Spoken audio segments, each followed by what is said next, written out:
Hello everyone, welcome to Lakshmi talks YouTube channel. ఈరోజు నేను మీకు చెప్పబోయే కథ పేరు శాంతోపాయం. నరేంద్రుడు యువకుడు, అందగాడు, అందరూ మెచ్చుకునేటంత గొప్పవాడు కావాలని అతడి కోరిక. అందుకోసం బాగా డబ్బు సంపాదించాడు. అయితే అలా డబ్బు సంపాదించిన వాళ్ళు చాలామంది ఉన్నారు. అందరి మెప్పు పొందే సాహస కార్యం ఏదైనా చేయాలనుకున్నాడు నరేంద్రుడు. కానీ ఏ సాహస కార్యాన్ని ఎన్నుకుందామన్నా అంతకంటే గొప్ప సాహస కార్యాలు అప్పటికే ఎందరో చేశారు. కాబట్టి అది లాభం లేదనిపించింది నరేంద్రుడికి. నరేంద్రుడి మరదలు శాంత.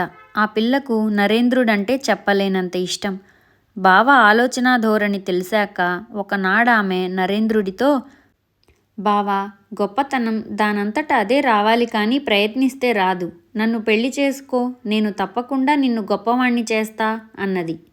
అలాగా అంటూ నరేంద్రుడి నవ్వి, శాంత, నువ్వంటే ఇష్టం, ఎలాగూ నిన్నే పెళ్లి చేసుకోవాలనుకుంటున్నాను. అయితే నువ్వు నన్ను గొప్పవాణ్ణి చేయగలనన్నావుగా, అదేదో పెళ్లికి ముందే చేసి చూపించు. మన పెళ్లి వెంటనే జరిపించమని పెద్దలకు చెబుతాను అన్నాడు.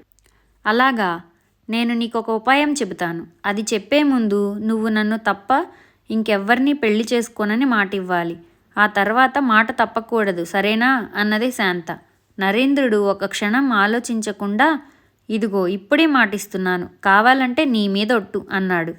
ఒట్లేం అక్కర్లేదు, కానీ నువ్వు నన్ను ప్రేమిస్తున్నావని, ప్రాణం మీదికి వచ్చినా సరే ఇంకో అమ్మాయిని పెళ్లి చేసుకోనని మన ఊరంతా ప్రచారం అయ్యేలా చూడు చాలు అన్నది శాంత. ఇందుకు నరేంద్రుడు చిరాకుపడి, నీకు నా మీద నమ్మకం లేదా? ఇలాంటి నిబంధనలు పెడుతున్నావు, వీటికి నేను ఒప్పుకోను. ఇష్టముంటే ఏదైనా ఉపాయం చెప్పు, లేకుంటే లేదు అన్నాడు. ఆ జవాబుకు శాంత నొచ్చుకొని, అయ్యో, అలా అంటే ఎలా బావా? నా ఉపాయం అంతా నువ్వు ఊళ్ళో చేసే ప్రచారంలోనే ఉంది. నా మాట విని 1 నెల రోజుల పాటు అలాంటి ప్రచారం కొనసాగించు. పై నెలలో రాజకుమారి మన ఊరి పక్క అడవికి వనవిహారానికి వస్తున్నది. ఆ సమయంలో దగ్గరలో ఉండి సాహస కార్యం ఏదైనా చేసి ఆమెను మెప్పించు. ఆమె నీకేం కావాలని అడుగుతుంది అంటూ ఆగింది శాంత. నరేంద్రుడికంతా చాలా కుతూహలంగా ఉంది. మొత్తం అంతా వివరంగా చెప్పమని అతడు శాంతను బలవంత పెట్టాడు. శాంత చెప్పిన ప్రకారం రాజకుమారి నరేంద్రుణ్ణి పెళ్లి చేసుకోమని అడగాలి. నరేంద్రుడు నిరాకరించాలి. శాంత మీది ప్రేమతో రాజకుమార్తెనే కాదన్నాడని నరేంద్రుడికి చెప్పలేనంత పేరు వస్తుంది. దేశమంతటా నరేంద్రుడి పేరు మారుమోగిపోతుంది. ఇలా చెప్పి శాంత, ఈ ప్రపంచంలో త్యాగాన్ని మించిన గొప్ప కార్యం వేరే లేదు. అందువల్ల నా ఉపాయాన్ని పాటించు అన్నది.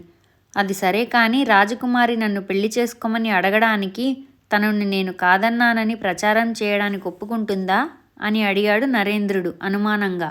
అంతా నాటకమని ముందే చెబుతావు కాబట్టి అన్నింటికీ ఒప్పుకుంటుంది. నీ ప్రేమను పరీక్షించడానికే తను ఆ నాటకం ఆడమని ఆమె అంటే ఆమెకు చిన్నతనం ఉండదు. నేను చెప్పినట్టు చెయ్యి, నీ అభీష్టం తప్పక నెరవేరుతుంది అంది శాంత. ఇంత చిన్న విషయానికి నాకు పేరొస్తుందని నమ్మకం లేదు, కానీ నీ ఉపాయం మహా గొప్పగా ఉంది, తప్పకుండా పాటిస్తాను అన్నాడు నరేంద్రుడు. ఆ మర్నాటి నుండే నరేంద్రుడికి శాంత అంటే ప్రాణమని, ఆమెను తప్ప మరొక ఆడపిల్లను కన్నెత్తి కూడా చూడనని ఆ ఊళ్ళో తెలిసిపోయింది. 1 నెల రోజుల పాటు ఆ ప్రచారం ముమ్మరంగా కొనసాగింది. ఒక రోజున శాంత నరేంద్రుణ్ణి కలుసుకొని, బావా, రేపే రాజకుమారి మన సమీపాన ఉన్న అడవికి తరలి వస్తున్నది.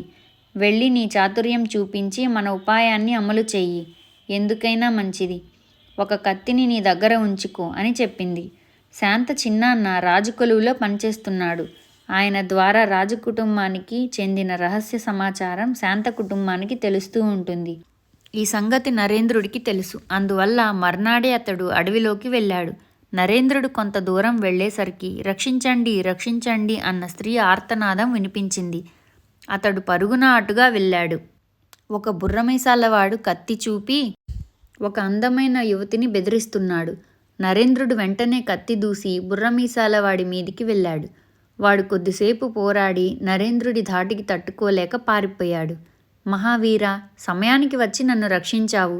నేను ఈ దేశపు రాకుమారిని, పేరు శశిరేఖ అంటూ యువతి తనను తాను పరిచయం చేసుకొని తాను అడవిలోకి రావడం ఎందుకు జరిగిందో చెప్పింది. శశిరేఖకు ఆమె కంటే 15 సంవత్సరాలు పెద్దవాడైన మేనమామ ఉన్నాడు. అతడు దుష్టుడు. రాకుమారిని పెళ్లి చేసుకొని తనే దేశానికి రాజు కావాలని కలలు కంటున్నాడు. అనారోగ్యంతో మంచం పట్టి ఉన్న రాజు వేరే సంబంధాలు చూసే వ్యవధి లేక నమ్మకస్తుడైన ఒక మంత్రి సాయంతో ఈ వనవిహారం ఏర్పాటు చేశాడు. అదృష్టం బాగుంటే శశిరేఖకు తగిన వరుడు తటస్థపడతాడు. లేకుంటే శశిరేఖ మేనమామనే పెళ్లి చేసుకోవాలి. మహావీర, ఈ బుర్రమీసాల వేషధారి మా సైన్యంలో గొప్ప ఖడ్గ విద్యా నిపుణుడు. నన్ను రక్షించేందుకు అంతటి వాడి మీద కత్తి దూశావు. అది నీ సాహసాన్ని తెలియజేస్తుంది. అతడు పారిపోవడం కత్తి యుద్ధంలో నీవు అతన్ని మించినవాడివనడానికి నిదర్శనం. నీవు అందగాడివి, సాహసివి, వీరుడివి. నీవు నాకు నచ్చావు. నేను నీకు నచ్చితే రేపు మీ ఇంటికి రథాన్ని పంపుతాను. నన్ను పెళ్లాడి ఈ దేశానికి రాజువై నన్ను నీ దేశాన్ని కాపాడుకో అన్నదా యువతి. నరేంద్రుడు ఆమెకు శాంత ప్రేమ గురించి చెప్పలేదు. గొప్పవాడు కావాలనుకున్న తన కోరిక తనను ఏకంగా ఈ దేశానికి రాజును చేస్తున్నదని పొంగిపోతూ, రాకుమారి, నాకు మీ మాటలు శిలాశాసనం అన్నాడు. తర్వాత నరేంద్రుడు రాజకుమారి అందాన్ని పదే పదే గుర్తు చేసుకుంటూ తిరిగి తన ఊరు చేరాడు. మర్నాడు నరేంద్రుడి ఇంటి ముందు రథం ఒకటి వచ్చి ఆగింది. అందులోంచి బుర్రమీసాలవాడు శశిరేఖ దిగి సరాసరి నరేంద్రుడి ఇంటి లోపలికి వెళ్ళారు. నరేంద్రుడు తమను చూసి ఆశ్చర్యపోతుంటే బుర్రమీసాలవాడు, మేము మీ కుమారుడితో పెళ్లి మాటలకు వచ్చామన్నాడు. అయ్యా, తమరెవరో మేము తెలుసుకోవచ్చా అన్నాడు నరేంద్రుడి తండ్రి. మీ కుమారుణ్ణి ప్రాణానికి ప్రాణంగా ప్రేమించిన శాంతకు నేను చిన్నాన్నను. రాజుగారి కొలువులో పనిచేస్తున్నాను. మీ ఊరికి రావడం నాకిదే మొదటిసారి. ఈ అమ్మాయి పేరు శశిరేఖ. నా కూతురు శాంత కోరిందని మీ వాడి ప్రేమకు చిన్న పరీక్ష పెట్టింది. పరీక్ష గురించి మీ వాడికి తెలుసు. కానీ పరీక్షలో చిన్న మార్పు జరిగేసరికి మీ వాడు దెబ్బతిన్నాడు. అయినా శాంత మీ వాడినే చేసుకుంటానంటుంటే పెళ్లి మాటలకు వచ్చాం. శాంత తల్లిదండ్రులు కూడా కాసేపట్లో మీ ఇంటికి వస్తారు అన్నాడు బుర్రమీసాలాయన. తండ్రి పక్కనే నిలబడి ఉన్న నరేంద్రుడు అంతా విని తలదించుకున్నాడు. ఆ రోజే అతడికి శాంతకు పెళ్లి నిశ్చయమైంది. నరేంద్రుడు శాంతను ఒంటరిగా కలుసుకొని, శాంత, నీ ఉపాయంతో గొప్పవాణ్ణి కాగలననుకున్నాను. కాలేకపోయాను. నన్ను పెళ్లి చేసుకొని నువ్వు అనుకున్నది సాధిస్తున్నావు. కానీ నిన్ను పెళ్లి చేసుకొని నేను అనుకున్నది సాధించలేనని తెలిసిపోయింది. నాకెంతో బాధగా ఉంది అన్నాడు. దానికి శాంత చిన్నగా నవ్వి, బావా, గొప్పతనం డబ్బు, ప్రేమ, శక్తి, పదవి లాంటి వాటిల్లో ఉండదని చాలామంది అంటూ ఉంటారు. కానీ గొప్పతనం త్యాగంలో ఉంది. త్యాగం ఎంత కష్టమో నీకు తెలియాలనే నేను ఈ నాటకం ఆడాను. ఇక ఎన్నడూ గొప్పతనం గురించి అతిగా ఆలోచించకు. హాయిగా మన బ్రతుకు మనం బ్రతుకుదాం అన్నది.